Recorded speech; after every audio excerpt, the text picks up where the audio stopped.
আসসালামু আলাইকুম। এই লোভনীয় স্বাদের নাস্তাটি কী দিয়ে তৈরি করেছি চলুন তাহলে দেখে নেই।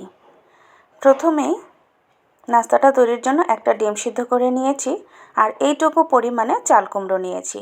ব্যাস এই দুইটি উপকরণ দিয়েই সুস্বাদু এই নাস্তাটি তৈরি করে নিব। প্রথমে চাল কুমড়ার খোসাটা ছাড়িয়ে নিচ্ছি। এবার ডিমটাকে গোল গোল করে কেটে নিতে হবে। এখন চাল কুমড়োটাকে ছুরির সাহায্যে চারফালি করে নিচ্ছি। তারপর গ্রেটারের সাহায্যে এই চাল কুমড়োটাকে গ্রেট করে নিব। তো কাটা হয়ে গেলে এবার সবগুলো চাল কুমড়াকে এক এক করে আমি গ্রেট করে নিচ্ছি।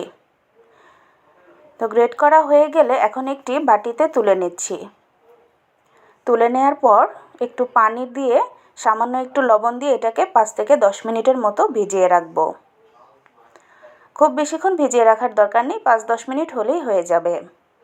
তারপর সেই লবণ পানি থেকে চাল কুমড়োটাকে চেপে পানিটা ফেলে দিয়ে তুলে নিচ্ছি।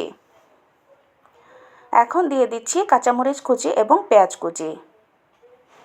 তারপর এক এক করে দিয়ে দিব লবণ, হলুদের গুঁড়ো, মরিচের গুঁড়ো এবং ধনিয়ার গুঁড়ো। এরপর দিয়ে দিচ্ছি আদা রসুন বাটা। এখন এই সবগুলো উপকরণকে একবার কষলে মেখে নিচ্ছি। তো মাখা হয়ে গেলে এখন এখানে 1/3 কাপের মতো কর্নফ্লাওয়ার অ্যাড করে দিচ্ছি। কর্নফ্লাওয়ার পরিবর্তে এখানে চালের গুঁড়ো ব্যবহার করতে পারবেন। মিশিয়ে নেওয়ার পর আবারও এখানে 1 টেবিল চামচ আটা দিয়ে দিচ্ছি। এখন খুব ভালোভাবে একটা ডো তৈরি করে নিচ্ছি। একদম শক্ত হবে না, একদম নরমও হবে না, এরকম একটা ডো তৈরি করে নিলাম। এবার পরিমাণ মতো কিছুটা ডো হাতের সাহায্যে নিয়ে এখন এক একটা ডিমের পিস দিয়ে এটাকে খুব ভালোভাবে মুড়িয়ে নিতে হবে। আশা করছি দেখেই বুঝতে পারছেন কিভাবে করে তৈরি করে নিলাম। তো এক এক করে আমি প্রতিটা এভাবে তৈরি করে নেব। আপনাদের বোঝার সুবিধার্থে আরও একটি দেখিয়ে দিচ্ছি। ঠিক এইভাবেই ডিম মাঝখানে দিয়ে তারপর চারদিক থেকে এটাকে মুড়িয়ে নিতে হবে।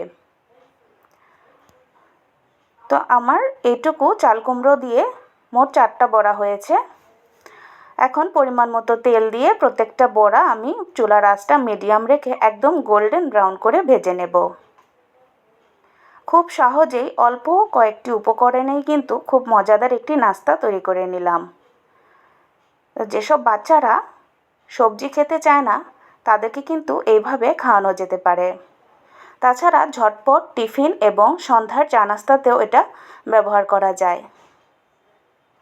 তো আমি এক এক করে প্রতিটা ভেজে নিচ্ছি। তো দেখতেই পাচ্ছেন একদমই কালারটা খুব সুন্দর হয়েছে এবং তৈরি হয়ে গিয়েছে। ভিডিওটি যদি ভালো লেগে থাকে অবশ্যই চ্যানেলটিকে সাবস্ক্রাইব করে নেবেন। আল্লাহ হাফেজ।